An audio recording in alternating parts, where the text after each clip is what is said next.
On this episode, episode 2 of Allegheny Adventures, we're going to be exploring the Keystone mine site, which was the first large scale mining operation in Somerset County, as well as the now nearly deserted villages of Stilesville and Romania. In addition, we'll also look at the Dink Railroad, the P&M trolley line, and some of the surrounding areas related to the mines and the mining industry around Myersdale. The Keystone Coal and Manufacturing Company was organized in 1870. The name was changed to Keystone Coal Company in 1878. The company originators were Henry T. Weld of Mount Savage, Maryland, William J. Bear and George F. Bear of Somerset, and the financial backer and president H. A. Stiles of Philadelphia, in which the village of Keystone was renamed Stilesville. In addition to Stilesville and Elklick, residents of the village, Romania, 1 mile north and downstream of the mine, would also supply labor force needed to extract what would become the best metallurgic coal for Andrew Carnegie's steel mills in the city of Pittsburgh. The mine itself was a drift mine with a 10-foot vein of coal that ran extensive over a mile into the hillside along 250 acres of the Castleman River Basin, 2.5 miles south of Myersdale. The opening of the mine was about 180 feet above the river, and coal was lowered using an incline plane and then carried by a narrow gauge railroad known as the Dink Railroad from Stilesville to Keystone Junction and onto hoppers of the B&O, the former Connellsville and Pittsburgh lines. If you remember our episode 1, we looked at the old Sandpatch Tunnel, which was built by the Connellsville and Pittsburgh Rail and then later purchased by the B&O. Today, if you were to trace the railroad bed, it would take you along the Castleman River, past Samuel P. Miller's farm, to the present-day village of Vim, and past the house I grew up in, the S.J. Miller School, Myersdale High School, and along current U.S. Route 219 into Myersdale on what is now Sherman Street, and eventually to Keystone Street. Elklick Avenue off of Keystone Street is the actual old rail bed. This would proceed along Keystone Street into the village of Glade City, along Glade City Road to a bench on the west side of Flockhart Creek above the current Great Allegheny Passage, Trailhead, and Keystone Viaduct. So if you're traveling south on the Great Allegheny Passage, it would be on your right. If you're traveling north, it would be to your left along Flockhart Creek. According to a 1916 article in the Myersdale Republic, the Keystone mines at that time were the oldest commercial mines in the county, opening in 1872, with 3 operating mines chasing 10 feet of what was known as the Big Pittsburgh vein and 2 smaller 4-foot redstone seams.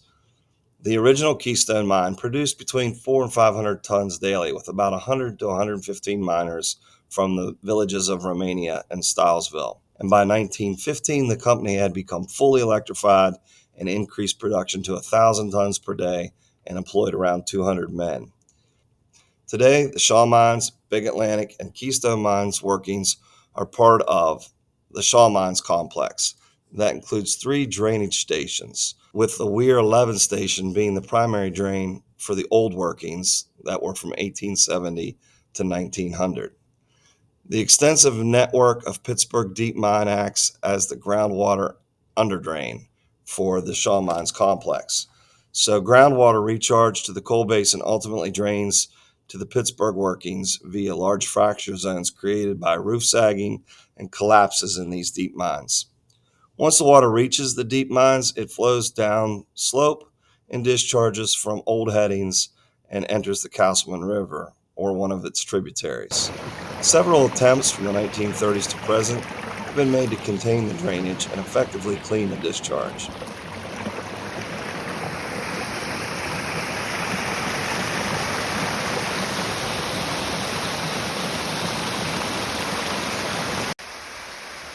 So here we are, the bottom of the Weir 11 mine complex, part of the Keystone mine complex. Some of the best metallurgic coal that ever went to Pittsburgh in the Carnegie Frick era of steel production came from this mine. And there's the old railroad bed. And here we are along the Castleman River. And there's where the railroad bed continues.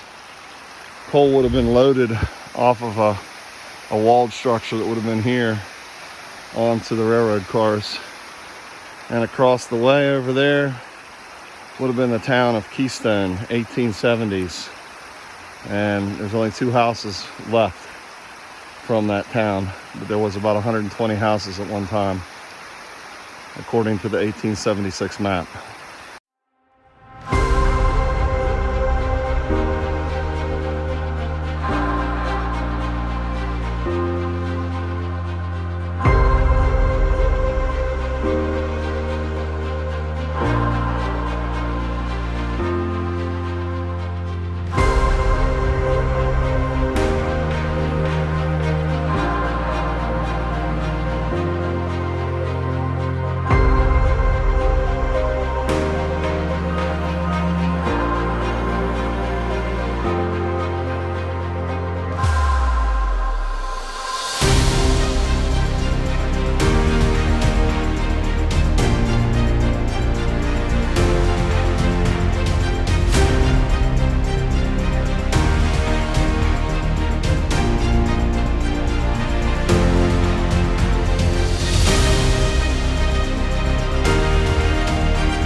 Pit here, there's the pit, and then if you look, there's some stacked stone